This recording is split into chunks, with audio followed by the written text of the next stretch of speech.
Boat என்பதன் விரிவாக்கமே based on a true incident என டைட்டில் கார்டில் போட்ட இடத்திலேயே சிம்புதேவன் கம்பேக் என்பதை நிரூபித்துள்ளார். வடிவேலுவுக்கு இம்சை அரசன் படம் வெற்றி படமாக அமைந்தது போல யோகி பாபுவுக்கு இந்த படம் அமையுமா என்கிற முழுமையான விமர்சனத்தை இங்கே பார்க்கலாம் வாங்க. 1943ஆம் ஆண்டு மெட்ராஸ் மாகாணத்தில் இந்த படத்தின் கதை அமைகிறது.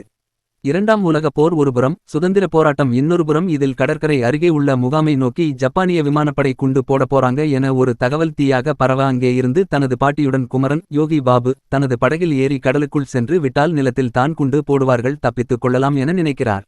அவருடன் மேலும் சிலர் அந்த படகில் ஏறிக்கொள்கின்றனர். ஆனால் அணுகுண்டை விட மனிதனின் சுயநலம் எவ்வளவு பெரிய கொடூரமானது என்பது அந்த படகு பயணத்தில் தெரிய வருவது தான் போட் படத்தின் கதை. இம்சை அரசன் படத்திலேயே ஓவியம், அந்தப்புறம், மல்யுத்த போட்டி, அக்காமாலா, கப்ச்சி ஆங்கிலேயர்களுடன் இணைந்து கொண்டு இந்தியாவுக்கு எதிராக சதி செய்த அரச குடும்பத்தினர் உள்ளிட்ட பல விஷயங்களை அடுக்கி வைத்திருப்பார் சிம்புதேவன். அதே போல 1943இல் நடக்கும் கதைக்களமாக இந்த படத்தை எடுத்துக்கொண்டு சாதி, மத பாகுபாடு, இன்றைய அரசியல் சூழலில் நிலவும் பிரச்சனை உள்ளிட்டவற்றை அரசியல் நையாண்டியுடன் கையாண்டு இருக்கும் விதம் தான் இந்த படத்தை ரசிக்க வைக்கிறது. யோகி பாபு படகோட்டியாக அசத்தலாக நடித்துள்ளார். அவரைத் தொடர்ந்து நூலகராக நடித்துள்ள எம்.எஸ். பாஸ்கர் ஸ்கோர் செய்கிறார். ஹீரோயினாக கௌரி கிஷன் அந்த கானா கர்நாடக சங்கீதம் பாடலில் ஸ்கோர் செய்து விட்டார்.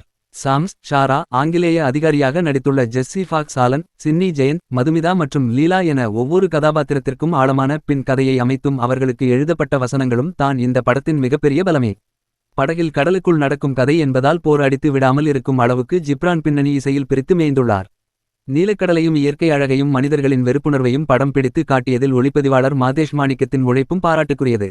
லைஃப் ஆஃப் பை படத்தைப் போலவே படகை சுற்றியே படம் நகர்வதால் காட்சிகளை விட வசனங்கள் தான் படத்தை தாங்கி பிடிக்கின்றன. முதல் பாதியில் அது சுவாரஸ்யமாக இருந்தாலும் இரண்டாம் பாதியில் அதுவே சில இடங்களில் தள் அடித்து விடுகிறது. ஆனாலும் படத்தை முடிந்தவரை சுவாரஸ்யமாக கொண்டு சென்று தீவிரவாதி யார் என்கிற ட்விஸ்டும் படகில் இருந்தவர்கள் என்ன ஆனார்கள் என்கிற பரபரப்பையும் கொடுத்த விதத்தில் இந்த போட் பாராட்டுக்களை பெறுகிறது.